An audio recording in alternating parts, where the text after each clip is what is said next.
Hola, hola, ¿qué tal chicos? Muy buenos días y bienvenidos al tercer bimestre. Antes de dar inicio a nuestra clase, te tengo que hacer mención de tres fechas muy importantes que celebramos este mes de agosto. Y la primera fecha es la batalla de Junín, el cual ya lo celebramos el 6 de agosto. Nuestra próxima fecha de celebración de este mes es el Día del Folclor, que se celebra el 22 de agosto, y no solamente aquí en el Perú, sino a nivel mundial. Y cerramos nuestras celebraciones del mes de agosto con Santa Rosa de Lima el 30 de agosto. Más adelante te contaré algo breve sobre estas dos fechas muy importantes. Antes te voy a hacer mención también del valor del mes. El valor del mes es honestidad y solidaridad, pues se entiende por honestidad u honradez a una virtud humana consistente en el amor a la justicia y la verdad, por encima del beneficio personal o de la conveniencia. Pues de las personas honestas u honradas se espera que digan ante todo la verdad, que sean justos y razonables, que obren de manera íntegra o sean transparentes en sus motivaciones. La solidaridad es una virtud porque a través de ella nos mostramos unidos a otras personas, compartiendo sus intereses, inquietudes y necesidades sin necesariamente tener un lazo afectivo que los una. Es decir, que la solidaridad es una virtud porque nos acerca a personas que necesitan bondad o una mano amiga en su vida. Recuerda el valor del mes, honestidad y solidaridad. Ahora sí te voy a contar algo breve sobre las dos fechas a celebrar este mes de agosto. Pues es el Día del Folclor. La Organización de las Naciones para la Educación, la Ciencia y la Cultura, es decir, la UNESCO, declaró que cada 22 de agosto desde el año 1846 se conmemore el Día Mundial del Folclor. Cuando el arqueólogo británico William Thornes publicó en la revista londinense The New una carta en la que por primera vez se usó el término folclor. El folclor es la expresión auténtica de un pueblo que abarca sus tradiciones, leyendas, costumbres, música, danzas, etcétera. Precisamente estas peculiaridades distinguen una cultura de otra. Este término era una palabra creada con la unión de dos voces inglesas, folk, que es pueblo, y lord, que es saber, para poder referirse a las manifestaciones ancestrales de las culturas de todo el mundo.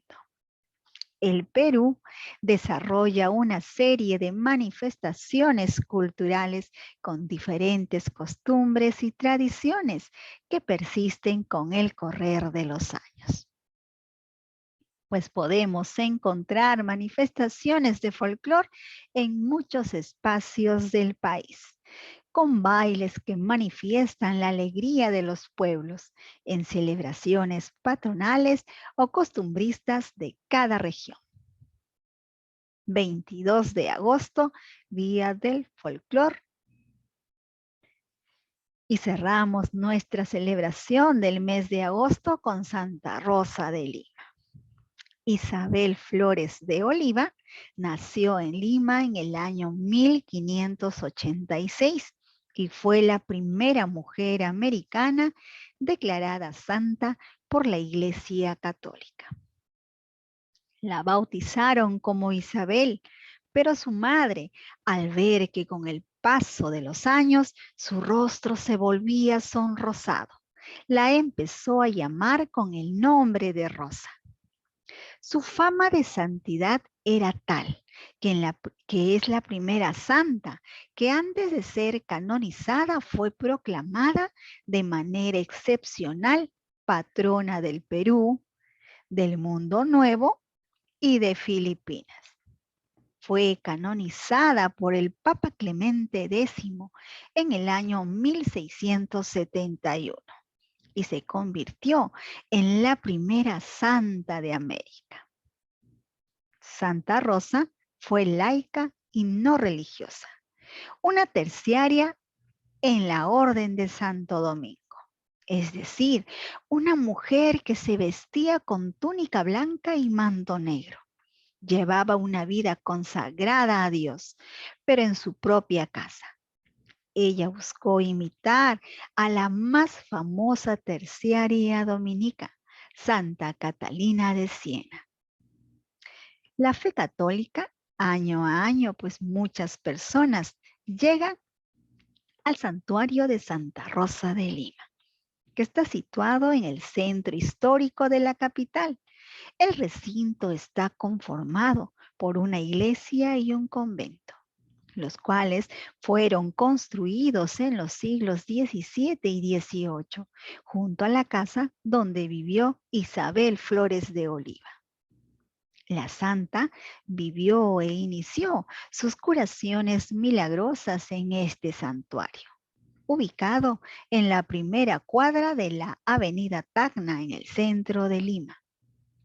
Por sus milagros, Santa Rosa es patrona de las Filipinas, patrona de las armas de Argentina y del Paraguay. En Perú también es patrona de la Policía Nacional, de las enfermeras Caritas de Lima y de los mineros.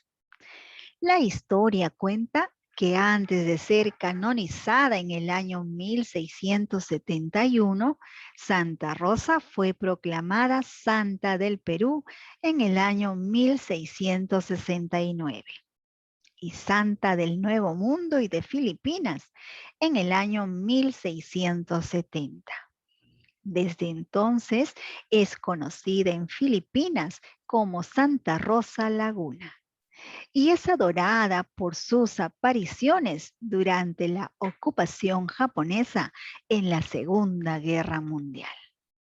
Su legado, el Papa Inocencio IX, expresó que posiblemente en América no hubo un misionero que con sus predicaciones haya logrado más conversiones que las que Rosa de Lima obtuvo en su oración.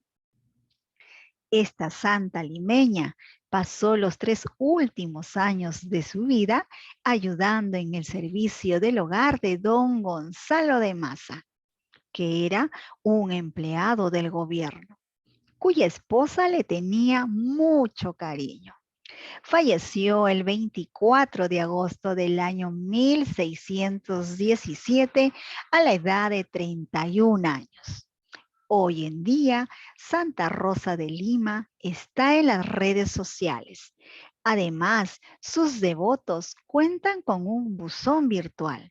Y este año Santa Rosa ya cuenta con una aplicación para Android. No te olvides de esta fecha y también de visitar el convento de Santa Rosa. 30 de agosto, día de Santa Rosa de Lima. Mi nombre es Miss Lidia y juntos llevamos el curso de Historia y Geografía.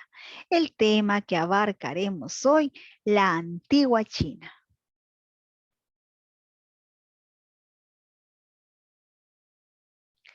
China prehistórica hasta aproximadamente 1600 a.C.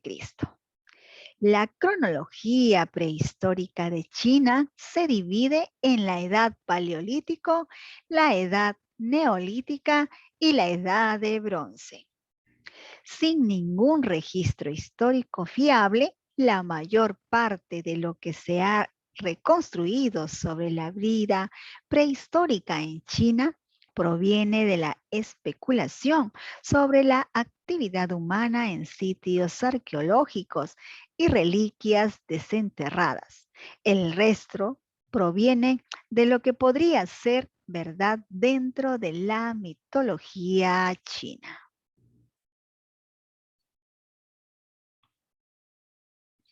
¿Qué es la antigua China? La civilización china es la más antigua del mundo. Tiene una historia de más de 3.500 años. Su nombre, Zhongguo, significa país del centro o el reino central. Ellos creían que su país era el centro geográfico del mundo y que eran la única cultura civilizada.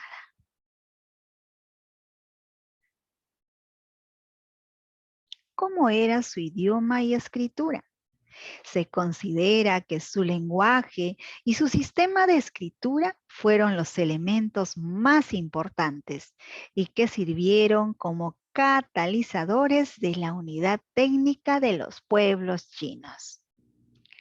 La escritura estaba basada en signos ideográficos y se unificaron los diversos sistemas locales para lograr un sistema de estructura universal en la civilización.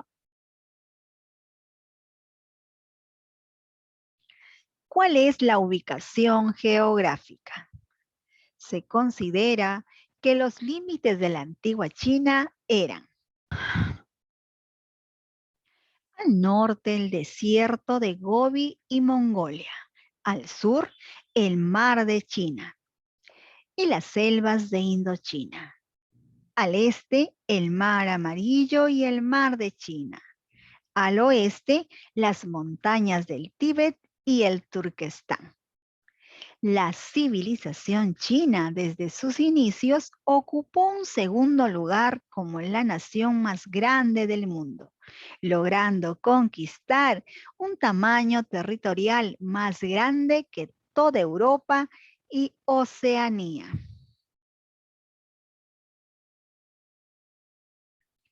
¿Cómo fue la organización de la antigua China? En la sociedad de la antigua China, el emperador estaba en el pináculo de la pirámide social de la civilización china.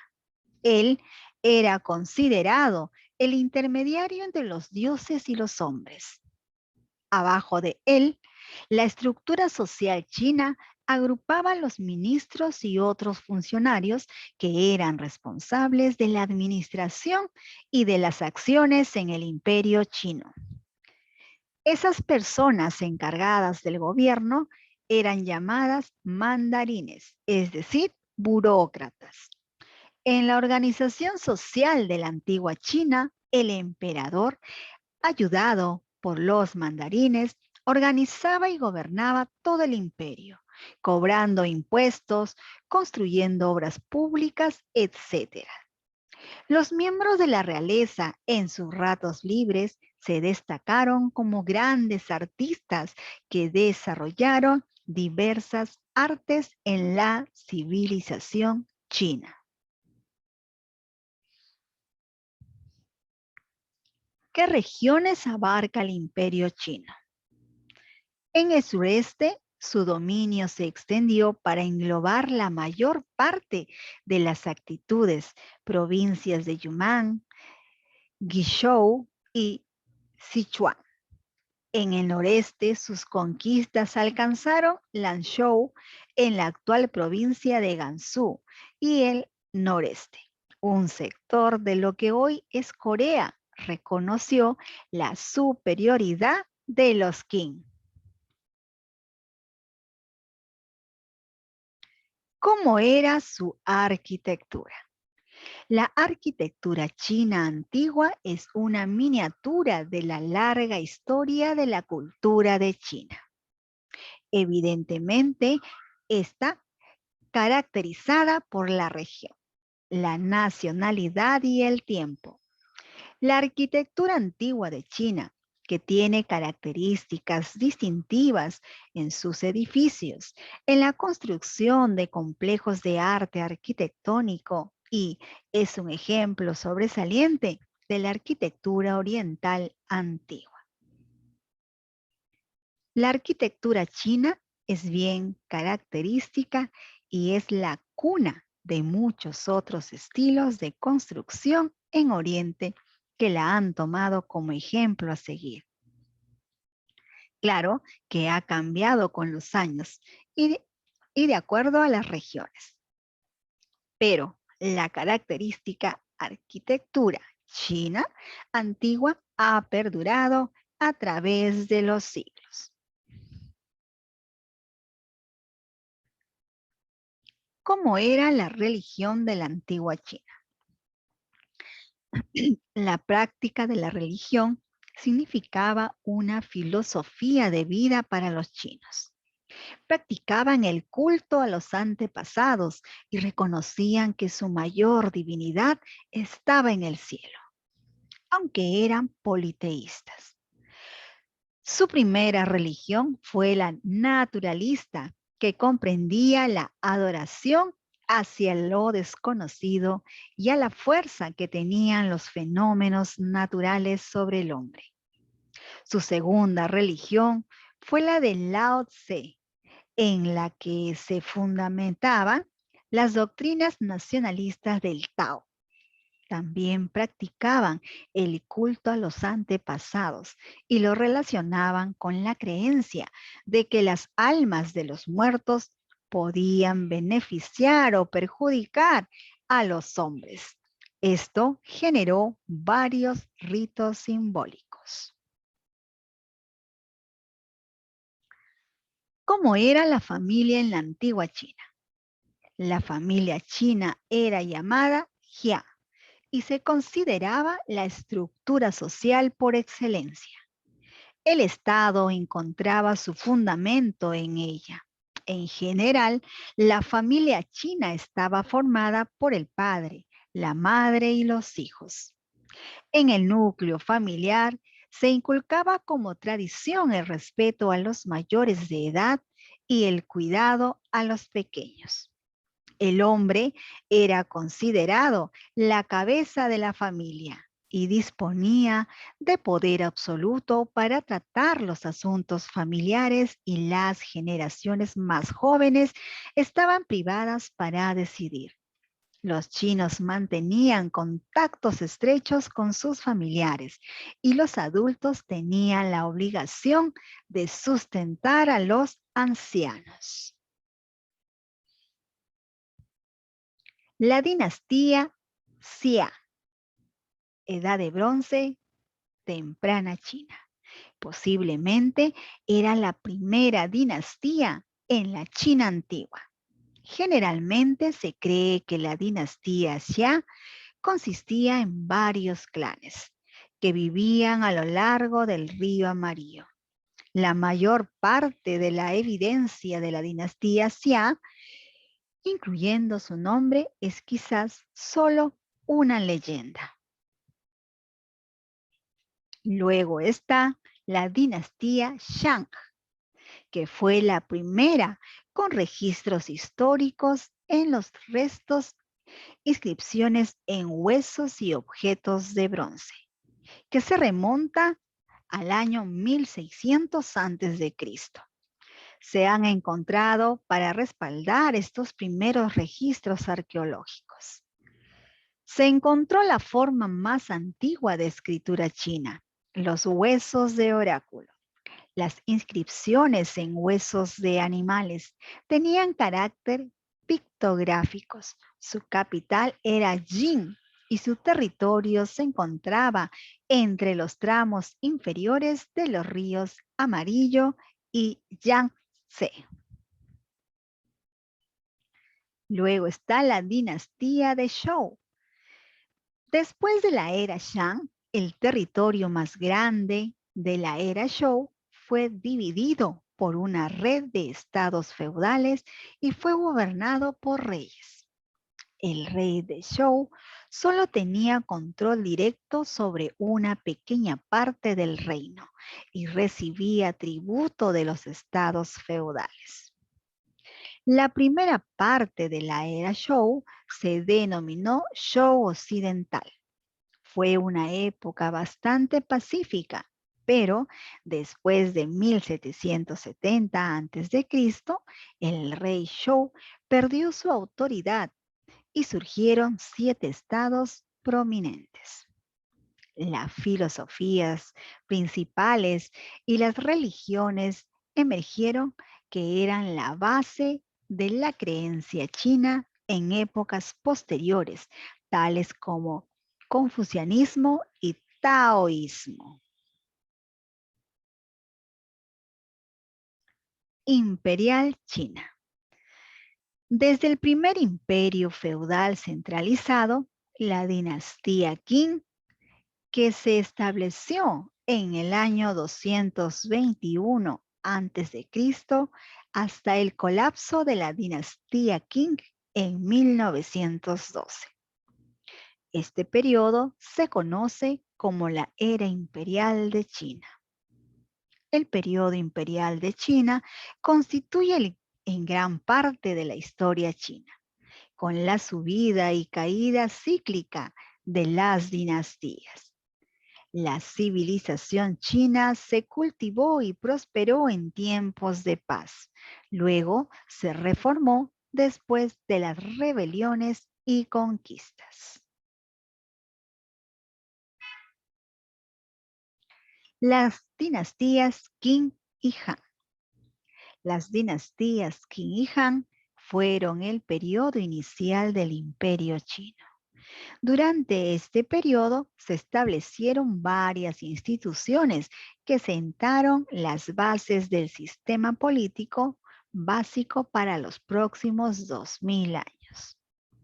La dinastía Qing, de corta duración, fue la primera en unir a China como un país bajo en un emperador en lugar de un clan gobernante.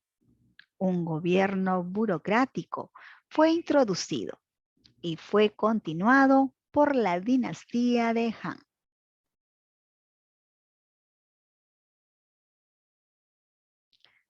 La dinastía Qing, el primer emperador, fue el primero en usar el título de emperador en China.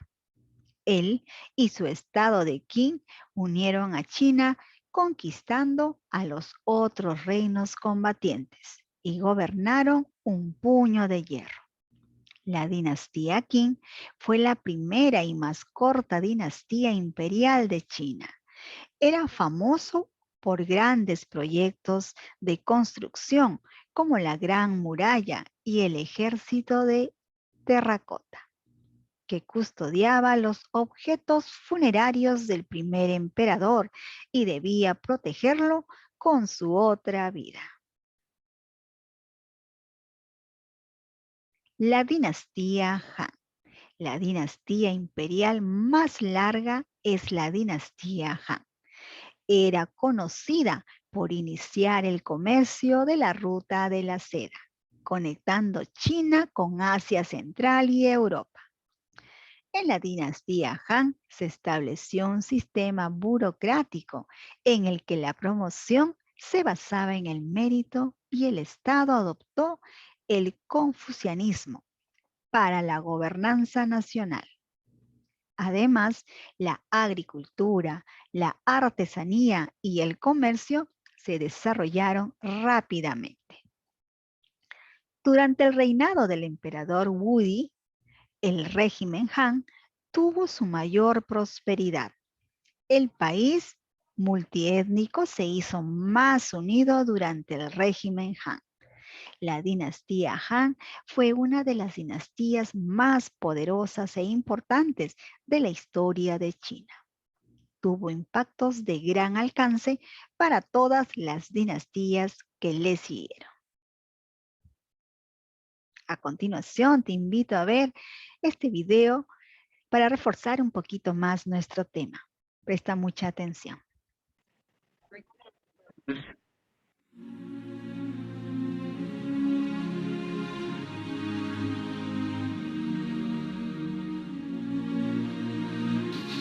El gran imperio celeste.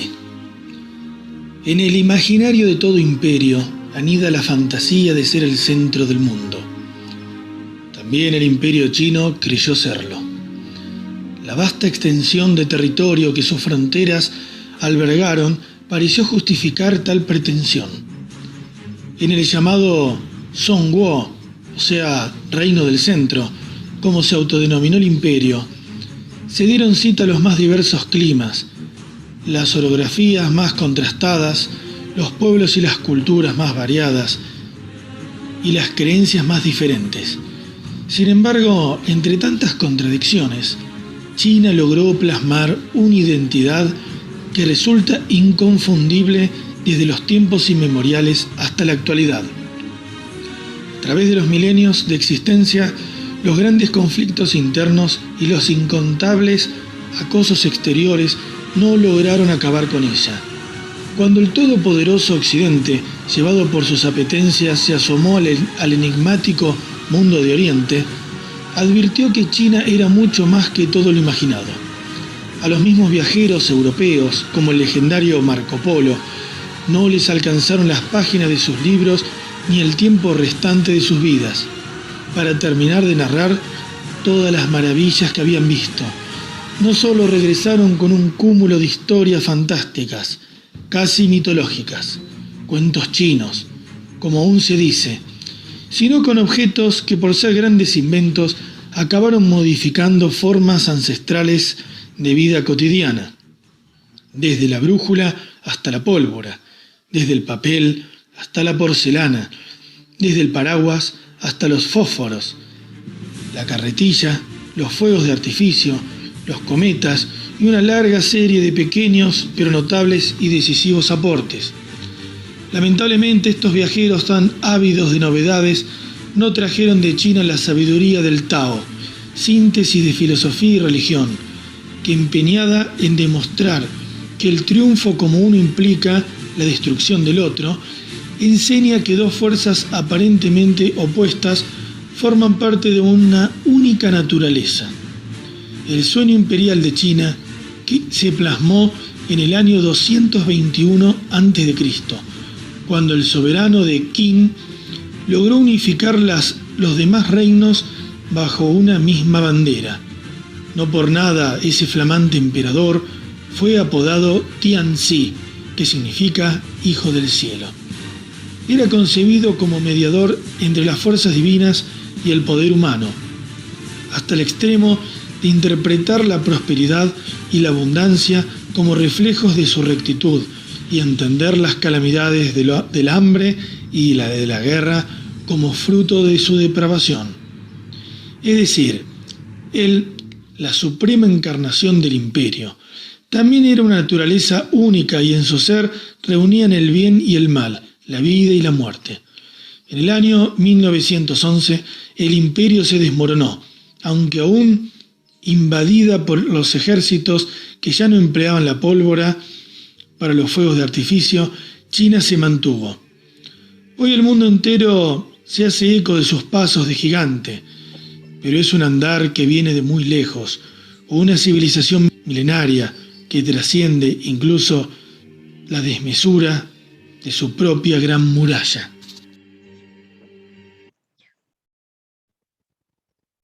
Bien, chicos, hemos visto juntos este video muy interesante para reforzar nuestro tema del día de hoy. Sé que has estado muy atento, ahora te toca a ti. Coloca B si es verdadero o F si es falso dentro de los paréntesis según corresponde. Los chinos mantenían contactos estrechos con sus familiares. ¿Será verdadero o falso? Pues esto es verdadero. La primera religión china fue la naturalista. ¿Verdadero o falso? Esto es verdadero. La familia china era llamada Jia. ¿Verdadero o falso? Esto también es verdadero. El emperador estaba en el pináculo de la pirámide social. Esto es verdadero. Nos dice pues en ese momento era el que tenía más poder. Continuemos. Responde las siguientes preguntas. ¿Qué se inculcaba como tradición en la familia china?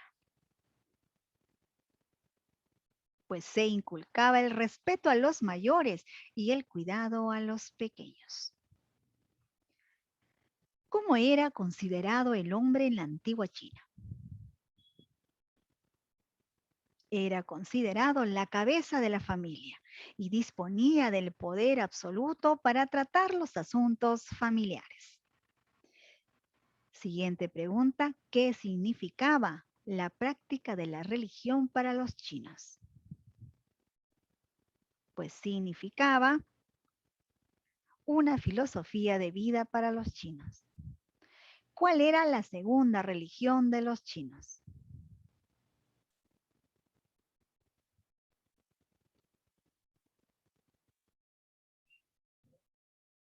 ¿Cuál era la segunda religión de los chinos?